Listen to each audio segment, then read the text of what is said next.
ராஜகம் வந்துவிட்டது, ராணுவ ராஜகம் வந்துவிட்டது என்கின்ற கூற்றை மாத்திரம் காலகாலமாக சொல்லி தமிழ் மக்களை சூடேற்றி அதில் குளிர் காய்கின்ற அரசியலை செய்ய வேண்டாம் என்று நாங்கள் மிக மிக வினயமாக கேட்டுக்கொள்கின்றோம் கௌரவ உறுப்பினர்களே.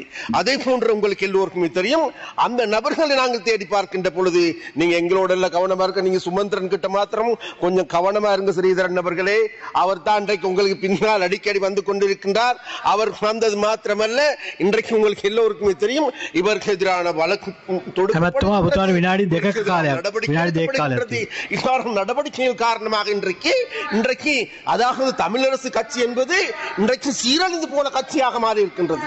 ஒரு பக்கம் மாத்திரமல்ல, மறுபுறத்தில் நாங்கள் தேடி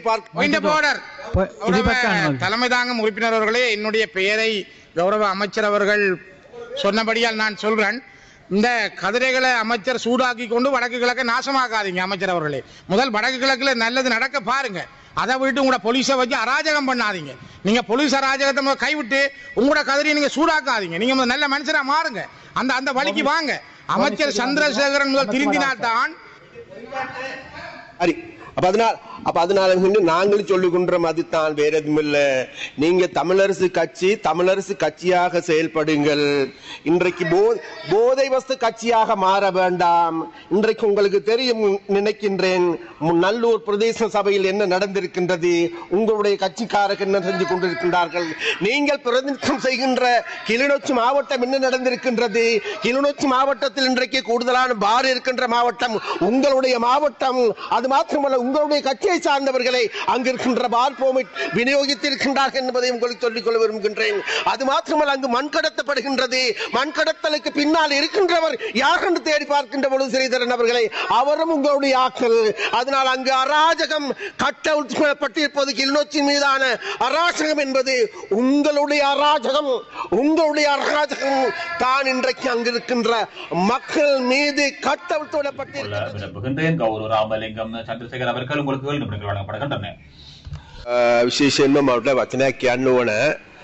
நான் ஒரு விடயத்தை கூறியாக வேண்டும். கோவிட் பெருந்தொற்று கால பகுதியிலே விசேடமாக ஆன்டிஜன்களிலே திருடிய ஆன்டிஜன் மோசடி செய்த ஆன்டிஜனிலே சுருட்டி கொண்ட மக்கள் வந்து இப்பொழுது முதலை கண்ணீர் விடுகின்றார்கள்.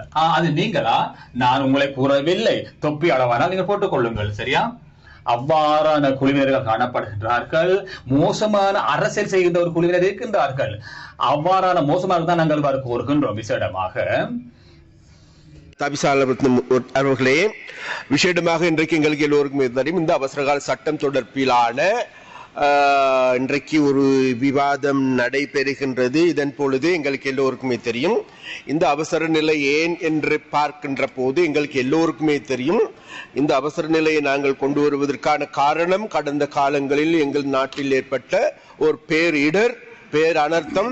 அந்த பேரனர்த்தத்திலிருந்து எங்களுடைய நாட்டை மீட்பதற்கும் அதன் பொழுது எங்களுக்கு அத்தியாவசியமாக தேவைப்படுகின்ற இந்த சட்ட மூலங்களினுடைய திருத்தத்தின் மூலமாக எங்களுடைய வேலைகளை துரிதமாக செய்து கொள்வதற்கு அரசாங்கத்திற்கும் ஜனாதிபதிக்கும் தேவையாக இருக்கின்ற இந்த சட்டமூலம்.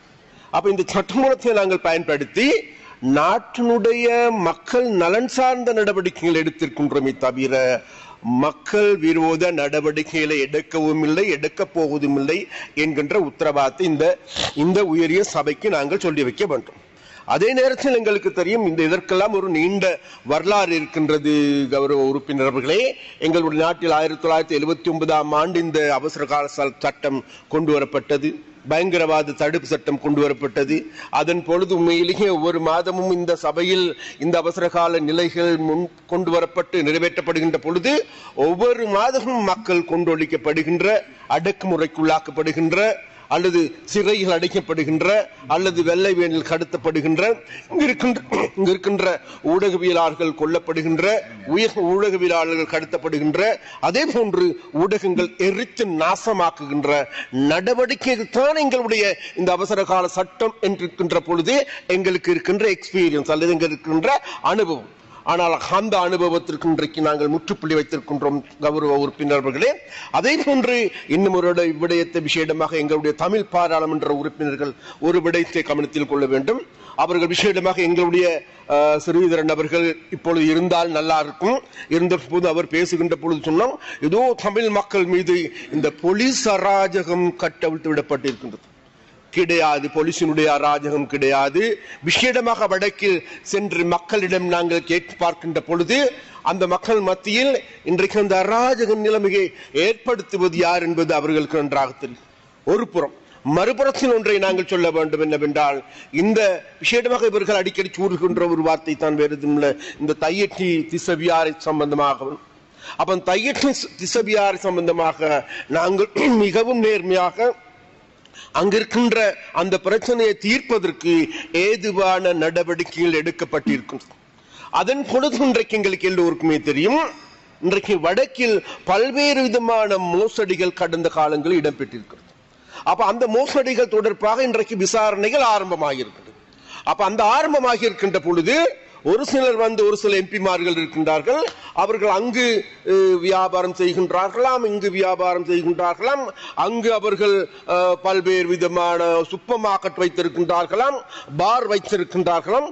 அது தொடர்பிலான விசாரணைகள் இன்று ஆரம்பமாகியிருக்கின்றது. அப்ப அவ்வாறான விசாரணைகள் ஆரம்பமாக இருக்கின்ற பொழுது இவர்களுக்கு ஒரு பயம் ஏற்பட்டிருக்கின்றது. தாங்களுடைய கடந்த காலத்தினுடைய தமிழ் மக்கள் மத்தியில் இருக்கின்ற இருப்பு கேள்விக்குறியாகிவிடும் என்கின்ற பயம். அதன் காரணமாக இவர்கள் இதோ போலீஸ் அராஜகம் வந்துவிட்டது, ராணுவ அராஜகம் வந்துவிட்டது என்கின்ற கூற்றை மாத்திரம் காலமாக சொல்லி தமிழ் மக்களை சூடேற்றி அதில் குளிர் காய்கின்ற அரசியலை செய்ய வேண்டாம் என்று நாங்கள் மிக மிக வினயமாக கேட்டுக்கொள்கின்றோம் கௌரவ உறுப்பினர்களே. அதே போன்று உங்களுக்கு எல்லோருக்குமே தெரியும், அந்த நபர்களை நாங்கள் தேடி பார்க்கின்ற பொழுது நீங்க எங்களோட எல்லாம் கவனமா இருக்க. நீங்க சுமந்திரன் கிட்ட மாத்திரம் கொஞ்சம் கவனமா இருங்க ஸ்ரீதரன் அவர்களே. அவர் தான் இன்றைக்கு உங்களுக்கு பின்னால் அடிக்கடி வந்து கொண்டிருக்கின்றார்.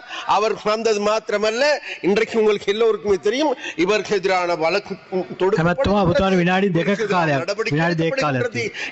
நடவடிக்கைகள் காரணமாக இன்றைக்கு அதாவது தமிழரசு கட்சி என்பது இன்றைக்கு சீரழிந்து போன கட்சியாக மாறி இருக்கின்றது. ஒரு பக்கம்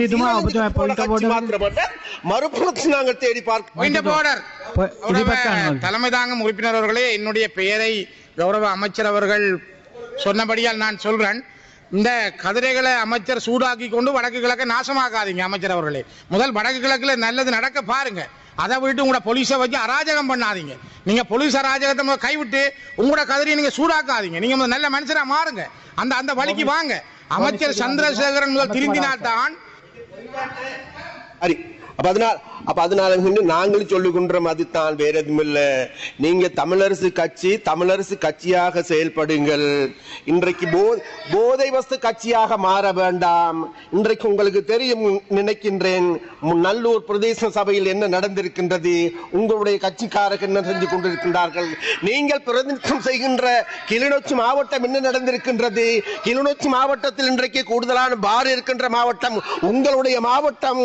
அது மாத்திரமல்ல, உங்களுடைய கட்சியை சார்ந்தவர்களை அங்கிருக்கின்ற பார் பெர்மிட் விநியோகித்திருக்கின்றார்கள் என்பதை உங்களுக்கு சொல்லிக் கொள்ள விரும்புகின்றேன். அது மாத்திரமல்ல, அங்கு மண் கடத்தப்படுகின்றது.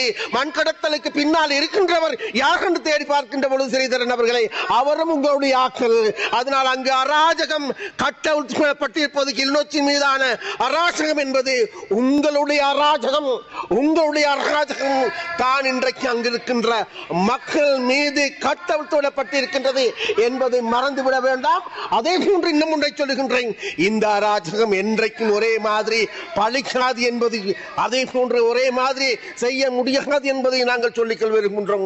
அதனால் கௌரவ உறுப்பினர் அவர்களே, இவ்வாறான நிலைமையின் கீழ் விசேடமாக நாங்கள் இந்த அவசரகால சட்டத்தை பயன்படுத்துவது, கடந்த காலத்தில் அவசரகால சட்டத்தை பயன்படுத்தி நாட்டில் இருக்கின்ற விசேடமாக தமிழ் இளைஞர்கள் கொன்றொழிக்கப்பட்டது உண்மை.